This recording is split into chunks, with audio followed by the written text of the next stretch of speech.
اعوذ باللہ من الشیطان الرجیم بسم اللہ الرحمن الرحیم الحمدللہ رب العالمین الرحمن الرحیم مالک یوم الدین ایاک نعبد و ایاک نستعین اہدنا الصراط المستقیم صراط الذین انعمت علیہم غیر المغضوب علیہم ولا الضالین۔ بسم اللہ الرحمن الرحیم۔ تو یہاں دیکھیے باقی میننگ ہے سے، اور سین اور میم جب آپ دیکھیں گے تو یہ بنا ہے لفظ اسم سے، اللہ، اللہ، الرحمن رحم کرنے والا، الرحیم بار بار رحم کرنے والا۔ تو آپ اس کو اس طریقے سے بھی اس کا ترجمہ کر سکتے ہیں کہ اللہ کے نام سے یا پہچان اللہ کی۔ الرحمن الرحیم رحم کرنے والا ہے، بار بار رحم کرنے والا ہے۔ اب آپ دیکھیے، میں نے شروع میں آپ سے بار بار یہ بات کہی تھی کہ غور کریے، لفظ بلفظ پڑھیے، اس کو غور کریے۔ اب آپ ایک یہ لفظ پڑھیں گے کہ اللہ کے نام سے رحم کرنے والا ہے، بار بار رحم کرنے والا ہے، بالکل صحیح، یعنی یہ ہم شروعات کر رہے ہیں تو اللہ کے نام سے کر رہے ہیں۔ اور اگر ہم یہ کہتے ہیں کہ پہچان اللہ کی، تو میں نے بتایا تھا آپ کو کہ قرآن میں خود سوال اٹھے گا اور قرآن اس سوال کا خود ہی جواب دے گا۔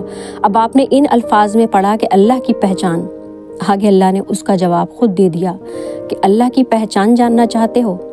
اللہ کی پہچان تو ایسی ہے، وہ رحمان ہے، رحیم ہے، رحم کرنے والا ہے، بار بار رحم کرنے والا ہے۔ ہم اگر اپنے بچے سے کوئی بات کہیں اور وہ اس بات کو نہیں سنتا ہے تو ہم ایک بار اگنور کرتے ہیں، اس سے اس بات کو کہتے ہیں تو وہ اس چیز کو نہیں کرتا، پھر ہم اسے اگنور کرتے ہیں، نظر انداز کرتے ہیں، اور پھر ہم کہتے ہیں تو پھر ہم جھنجھلانے سے لگتے ہیں، اور ہماری کیفیت جو ہوتی ہے وہ ایک غصے والی کیفیت ہو جاتی ہے۔ لیکن یہاں بندوں کی نہیں، نعوذ باللہ، یہاں اللہ کی صفات بیان ہو رہی ہے، رحمان ہے، رحیم ہے، یعنی اللہ جو ہے اپنے بندوں کو بہت چھوٹ دیتا ہے، انہیں جو ہے چھوٹ دیتا ہے۔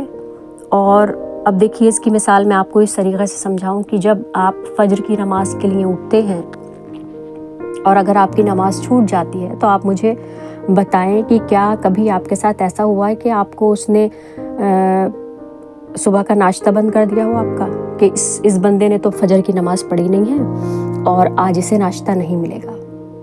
لیکن میں آپ کو مثال سے سمجھا رہی ہوں صفات اس کی کہ الرحمن الرحیم رحم کرنے والا ہے، بار بار رحم کرنے والا ہے۔ کیا شان ہے اس پاک پروردگار کی۔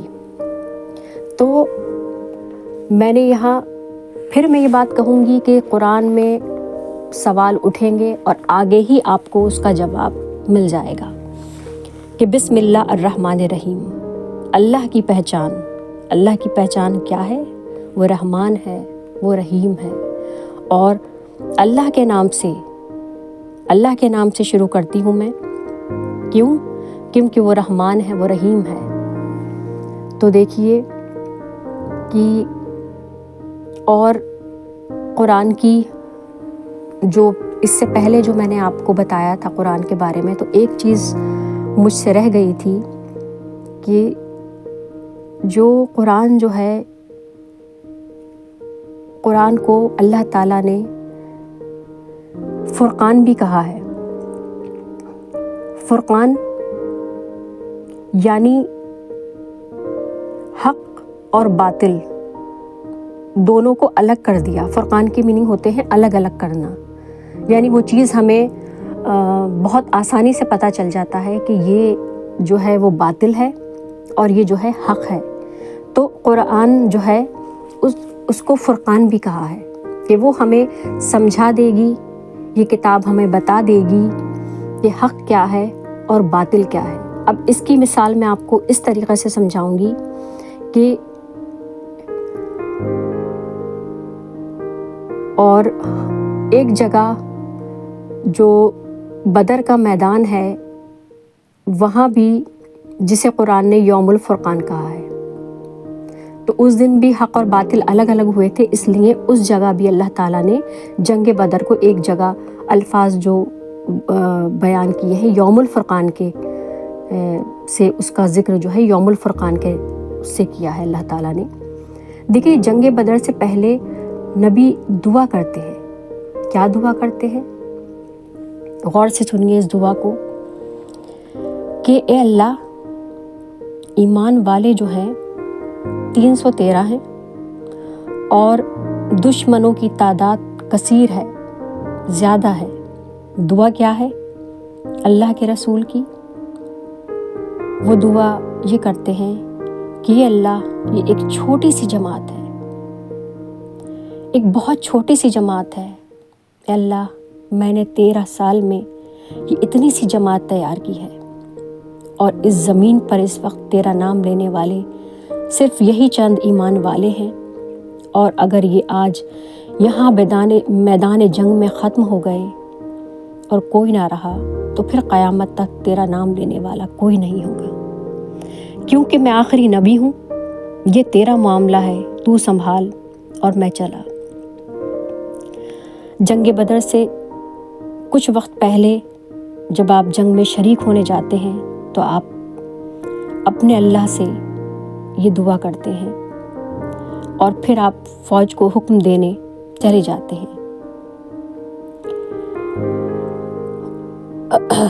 تو رسول اللہ صلی اللہ علیہ وسلم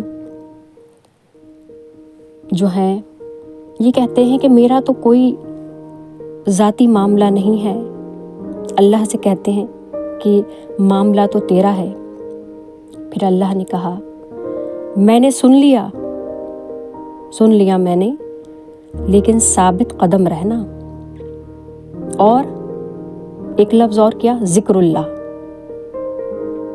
اللہ، ثابت قدم رہنا اور ذکر اللہ کرتے رہنا، تم کامیاب ہو جاؤ گے۔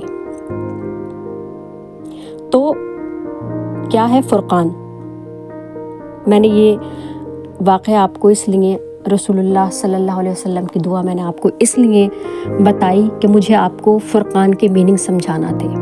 تو دیکھیے جنگ بدر کو اللہ تعالیٰ نے ایک جگہ یوم الفرقان کہا، تو کیوں کہا؟ حق الگ ہو گیا اور باطل الگ ہو گیا دو۔ اور پھر ہم جانتے ہیں کہ جنگ بدر میں کیا ہوا تھا؟ جیت ایمان والوں کی ہوئی، اور جو اللہ کو نہ ماننے والے تھے، جو زیادتی کرنے والے تھے، اللہ تعالیٰ نے ان کو شکست دی۔ تو بسم اللہ الرحمن الرحیم، اللہ کی پہچان، اللہ کے نام سے، رحم کرنے والا ہے، بار بار رحم کرنے والا ہے۔ الحمدللہ رب العالمین، تعریف اللہ کی ہے۔ کیوں تعریف اس کی ہے؟ رب العالمین، پالنے والا ہے عالموں کا۔ الرحمن الرحیم، دیکھیے پھر وہی لفظ آ گئے، رحم کرنے والا ہے، بار بار رحم کرنے والا ہے۔ مالک ہے بدلے کے دن کا۔ بدلہ کس سے چیز سے ملتا ہے ہمیں؟ الدین کہتے ہیں قانون کو۔ اللہ کے قانون کے مطابق اس دنیا میں ہمیں زندگی گزارنا ہے، اور اسی کے حساب سے قانون کے ہی ماتحت ہمیں جو ہے سزا اور جزا ملتی ہے۔ ایاک نعبد و ایاک نستعین، یہاں گرامر کے اعتبار سے یہاں اسے ہم پریزنٹ بھی کر سکتے ہیں اور فیوچر بھی کر سکتے ہیں۔ ہم تیری ہی عبادت کرتے ہیں، ہم تیری ہی عبادت کریں گے، اور ہم تیری مدد چاہتے ہیں اور ہم تیری ہی مدد چاہیں گے۔ آپ چاہیں تو کریں گے یا کرتے ہیں، دونوں میں سے کوئی بھی استعمال کر لیں، ایک ہی مفہوم رہے گا۔ اہدنا الصراط المستقیم، آپ ہدایت دیں، آپ بتائیں ہمیں صحیح راستہ۔ صراط الذین انعمت علیہم، راستہ ان لوگوں کا آپ نے انعام کیا جن پر، غیر المغضوب، نہیں غصہ کیا گیا جن پر، ولا الضالین، اور نہیں گمراہ ہونے والوں کا۔ تو یہ میں نے آپ کو سورہ فاتحہ کا ترجمہ آپ کو بتایا۔ اس کے کچھ لفظ ایسے ہیں جن کی میں آپ کو تشریح بیان کروں گی۔ آج کے لیے صرف اتنا ہی۔